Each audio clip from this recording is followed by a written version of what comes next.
Facts First presents. Pilots go nuts over flying this one plane. The first plane was designed and flown by the Wright brothers, and since this historic event, planes have changed and evolved significantly.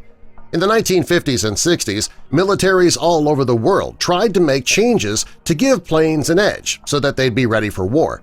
Some of these planes made sense on paper, but after creating the aircraft, it was discovered that some of the planes just didn't make sense in reality. It's hard to believe some of them made it past the design process. Here are some of the most ridiculous planes in the world. Before we get into our list, help us spread the word about Facts First. Click that like button and also be sure to subscribe and click the notification bell so you don't miss our future videos. The Fisher P75 Eagle.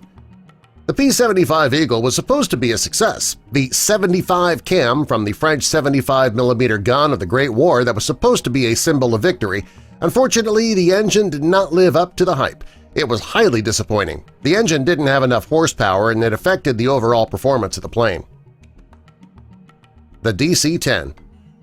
The DC-10 is one of the most poorly manufactured planes, and over the years, these planes have had 55 accidents and numerous fatalities. One of the problems with this plane is the cargo doors. Rather than opening inward like on a regular plane, they opened out. In 1972, the door wasn't closed correctly in midair and disaster struck. The same thing happened in 1974. In 1979, the engine fell off the wing during takeoff. Since then, they have made changes to the plane, but it still carries a very poor reputation. The Bell FM1 Aerocuda. The Bell aircraft came out in 1937, and people went crazy for its futuristic look. Unfortunately, this look combined with unconventional features, and there was a long list of hidden flaws.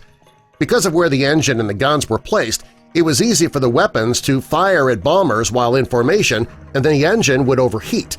If the gunner needed to bail out of the plane quickly, the rear propellers would kill them. Finally, when the guns were fired, the gun station would fill with smoke. It's a plane that never should have left the ground. The Vaught F7U Cutlass. This plane has a very interesting design. After getting rid of the traditional tail and including a swept-wing design instead, the plane had issues since its first flight. The wing design made the plane fast, but it struggled to stay in the air. Also, the turbojets on the plane didn't have enough thrust to land and take off safely. At least 3 of these prototypes crashed, and 25% of the planes made were lost because of accidents. The Convair NB-36. To start and control a nuclear chain reaction, a nuclear reactor is necessary. In the 50s, the U.S. thought that'd be a great idea to put a nuclear reactor on an aircraft. Everybody knows how dangerous flying this plane was, and because of that, it only flew 47 times. And each time it went up, a support team had to follow it at all times. The PZL M115 Belphegor. This plane was designed in Poland, and it's the only mass-produced biplane in history. It was created in 1972, and it was supposed to be used as a crop duster for Soviet farms. The big problem with these planes is that they were equipped with jet power. The aircraft ended up being more expensive to fly than the planes they replaced. At the end of the day, producing these planes was pointless. The Wright Flyer. According to the Smithsonian Institute, the Wright Flyer was the first powered machine that was heavier than air ever to take flight with a pilot on board. The only problem was that their time in the air lasted for only about 59 seconds and reached a maximum of 852 feet in distance. Can't really say anything bad about the plane, though, since it was the stepping stone to create the modern plane that we have today. The Yakovlev Yak-38. The British Navy had a plane that was envied by most of the world. It was called the Harrier Jump Jet, and it had a vertical takeoff and landing fighter. The Soviet Union was so impressed with the plane, they decided to create their own version, and they called it the Yakovlev Yak-38. Unfortunately, it did not stand up to the Harrier. It could only fly 800 miles at a time without weapons. Also, it could only fly for 15 minutes in hot weather. The only good thing about the plane was that it had an ejector seat, which was the only thing that saved many pilots. Pilots went nuts over flying this plane because they knew the flight would end with a parachute. the Lockheed Martin V81 Kestrel. From an aeronautical point of view, this helicopter was terrific. In 2002, Augusta-Westland and Lockheed Martin agreed to develop and market the helicopter for the U.S. In 2005, the aircraft later won a competition that would make it to be widely used for the Marines and presidential transport. The only problem was the cost. In just 4 years, the contract for the project went from $6.1 billion to $11.2 billion. It was just too much money to make the project worth it any longer. British Bristol 188. When Chuck Yeager broke the sound barrier in a Bell X1 in 1947, other countries wanted a plane that was just that fast, and that was when the extremely flawed British Bristol 188 was introduced. When this plane was in the air, the fuel tank would leak. That's the last thing you want when you're in the air. Also, the plane wouldn't take off until it reached a speed of 300 miles per hour. The aircraft was designed to reach Mach 2.6, but it could barely hit Mach 2. The plane was a failure all around. The aerodrome. Samuel Pierpont Langley was an inventor and a scientist. He was also the secretary of the Smithsonian Institution, and he decided to create a model aircraft that flew over a mile in 1901. After the successful flight, he decided to build a version that could be manned. While all the specs were on point, it didn't fly. There were 2 times it flew off the catapult, but both times it fell into the Potomac River. It just wasn't meant to be. The Mcdonnell XF85 Goblin. This plane was also known as a parasite fighter. It meant the Goblin would be attached to a larger bomber for takeoff. When they were in the air, the parasite would then be released so that it could fight off other planes. The theory of the plane does make sense, but the enemies in combat often outgunned it. Unfortunately, the aircraft used a .50 caliber machine gun which wasn't powerful enough. It wasn't long before the project was scrapped altogether. The Lockheed XFV1 Salmon. In the 50s, the U.S. military had a large military budget. It meant that many of their bizarre ideas did come to fruition. The point of the Lockheed XFV1 Salmon was to create it with vertical takeoff, similar to a rocket. The only problem was that when it came time to land the plane, the pilot had to land vertically and backward. As if that's not enough, the engine was known to tear itself to pieces. The Grumman X29.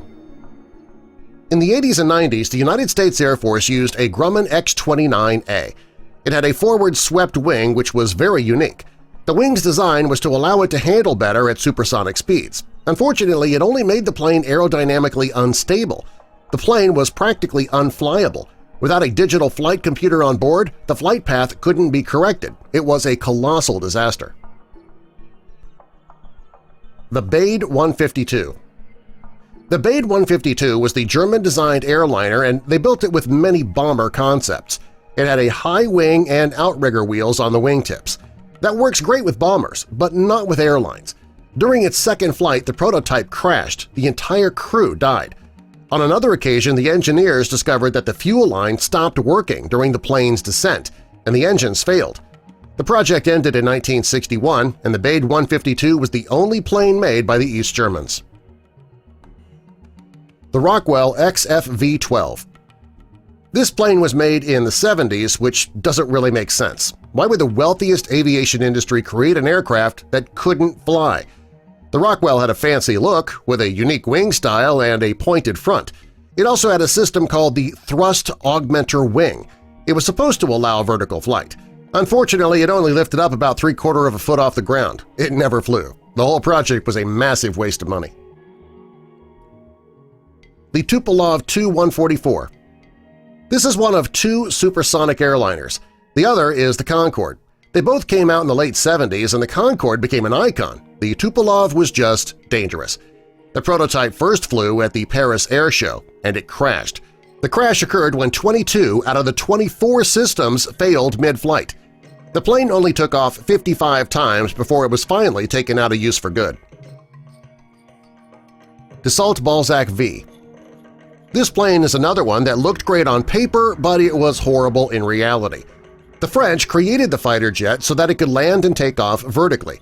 They took the idea from the Mirage 3 fighter, which was very successful. When the Dassault was tested, 2 pilots died. That didn't stop them from creating a prototype, though, and that one crashed too. Fortunately, the pilot ejected himself successfully that time. The de Havilland Comet. This plane had a relatively long career, but the bad things outweighed the good. The flight often overshot runways, and there was plenty of mid-air decompression. The Comet became the blueprint of how not to create an aircraft. It was redesigned and updated many times, but that didn't stop the fatal accidents which gave this plane an awful reputation. The Devil's Hoverbike. In the 1950s, the U.S. Army thought that it'd be a great idea for their infantrymen to hover into battle. They weren't going to use a jetpack. Instead, they would stand on a one-person helicopter. The problem with this is that the pilots would stand on small platforms and just 4 inches below were the rotor blades that could easily take off their feet. It wasn't long before the Army realized that was a big mistake, and the helicopter was decommissioned. The Christmas Bullet. The Christmas Bullet is the worst aircraft ever built. Dr. William Whitney Christmas was a psychopath, and his partner Vincent Bernelli tried to warn him but never stopped him. He claims the only contribution he made to the plane was helping with the plane's fuselage. When the plane was complete, Christmas asked a pilot named Cuthbert Mills to test it. He knew it was dangerous, but Cuthbert agreed. He even invited his mother to watch. When he took off in the plane, the wings folded, the plane crashed, Cuthbert Mills died. The Messerschmitt Me-163 Comet.